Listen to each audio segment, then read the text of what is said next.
हमारा चिंतन बदले। भगवान ने अगला शब्द का मदगत प्राणा, प्राण जिसके मेरे में समर्पित है। प्राण समर्पित का मतलब है प्राण वायु को लेकर प्रधान है। भोजन न मिले, जल न मिले तो भी हम जीवित रह सकते हैं काफी समय तक, क्योंकि प्राण वायु, प्राण बलवान पुष्ट होते हैं अन्न और जल से, लेकिन प्राणों की सत्ता वायु से है। ये जो श्वास प्रश्वास है, भोजन हमें 4-6 दिन न मिले तो आराम से दिनचर्या चल सकती है, पानी 8-10 दिन न मिले तो भी दिनचर्या चल सकती है, ऐसा नहीं कि मर जाएंगे, लेकिन 2 मिनट वायु न मिले तो मर जाएंगे, 2 मिनट वायु न मिले तो प्राण नष्ट है। प्राण का सीधा संबंध वायु श्वासों से है, और प्रभु को प्राण समर्पित करने का मतलब हर श्वास नाम जप करना। मदगत प्राणा, हम पानी भी पिएंगे, भोजन भी पाएंगे तो प्रभु को समर्पित करके और हर श्वास नाम जप करेंगे तो मदगत प्राणा होगा। मच्चित्ता, निरंतर चिंतन करने के लिए हमें प्राणों को समर्पित करना होगा। हमारे प्राण समर्पित हैं, हम प्रसाद के द्वारा प्राणों का पोषण करेंगे और हर श्वास प्रश्वास में नाम जप। श्वास ऊपर गई तो नाम जप, श्वास नीचे गई तो नाम जप। बोधयंता परस्परम, यदि हम किसी से बात करेंगे तो अपने प्रभु की चर्चा करेंगे, उसी प्रभु की चर्चा का कथन, कथयंतश्च माम नित्यम, केवल भगवत चर्चा करेंगे, केवल। कभी कभी ये लोक कल्याण की भावना भी प्रपंच में उतार देती है। निवेदन है कि यहां कोई लोक वार्ता का प्रश्न लेकर के नावे, एक जगह तो बख्श दो जहां केवल भगवान के संबंध की चर्चा होने दो। श्रीधाम वृंदावन में आप आए हो तो प्रिया प्रीतम की चर्चा का प्रश्न करो, प्रिया प्रीतम की चर्चा सुनो, निहाल हो जाओगे। तुष्यंत च रमंत च, उसी में आनंद और संतोष होता है। भगवत चर्चा हुई और उसी में रमण करे। एक जगह तो रखो जहां तुम केवल प्रभु की चर्चा सुन सकते हो, प्रभु की चर्चा कर सकते हो। प्रपंच का तो बहुत विस्तार है। कथयंत च माम, माम भगवान कह रहे हैं, कथयंत च माम नित्यम तुष्यंत च रमंत च। चलते हैं हम भगवत मार्ग में, फैल जाते हैं फिर दुविधा युक्त संसार प्रपंच में। केवल भगवत चर्चा, कथयंत च माम, भगवान केवलम, केवल माम, मेरा। प्रियालाल किसी और कोई चर्चा, बार बार बोर्ड लगवा देते हैं, श्यामा श्याम की चर्चा के सिवा यहां कोई चर्चा न की जाए। आपको अगर आशा है कि यहां से कोई काम बनते हैं तो हम पहले आपको बता देते हैं हम असमर्थ हैं, हमारे में कोई सामर्थ्य नहीं है, हम केवल प्रभु की चर्चा करते हैं, प्रभु का नाम जपते हैं, प्रभु के लिए जीवन है, बस इतनी बात है। जो प्रभु में डूबना चाहता है वो आए, स्वागत है। इसके अलावा ना कोई आशीर्वाद, ना कोई तंत्र मंत्र, ना कोई जंतुर, ना किसी भी तरह की कोई ढांढस वृत्ति बना सकते हैं कि जाओ तुम्हारा ठीक हो जाए, तुक्का लग जाए, ठीक हो जाए, तुम्हारे भाग्य की बात है।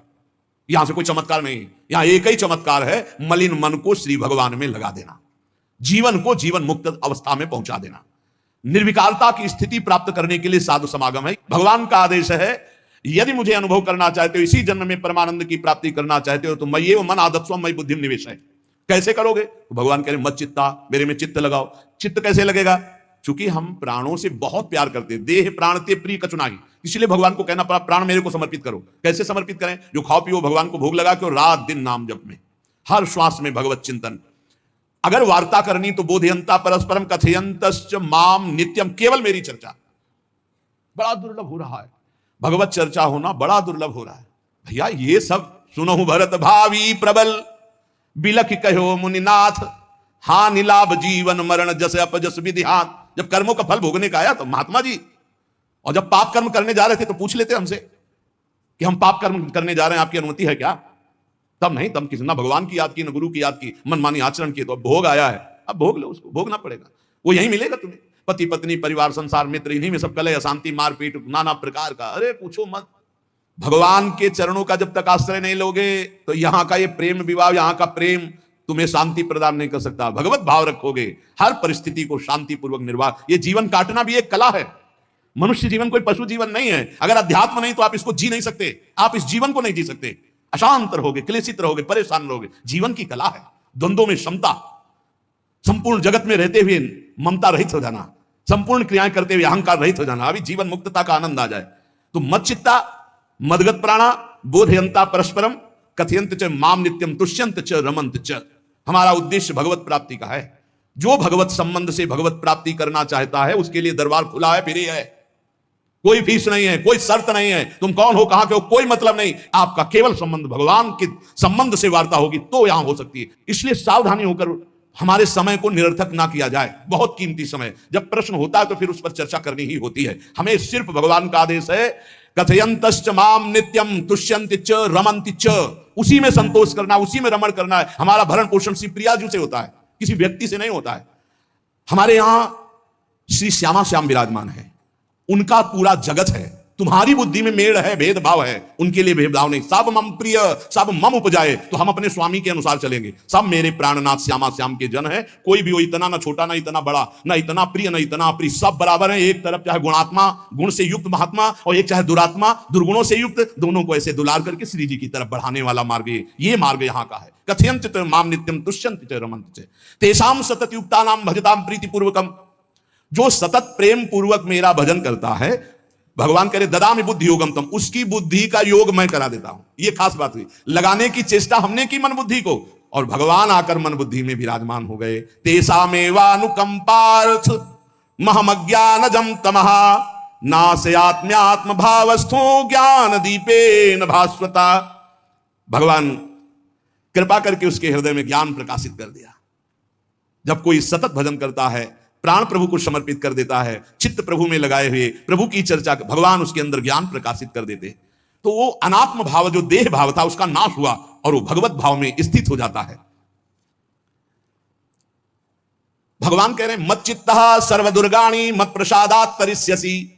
जब कोई मेरे में चित्त लगाता है तो मेरी कृपा से सारे दुर्गुणों का नाश हो जाता है। महात्मा तो भगवान बनाते हैं, करो सत्य ते साधु समाना, मैं उसे साधु बनाऊं। हमारा कर्तव्य हमारा चित्त प्रभु में लग जाए, मेरा चिंतन करो, भगवान का आदेश है बस। खास बात है चिंतन।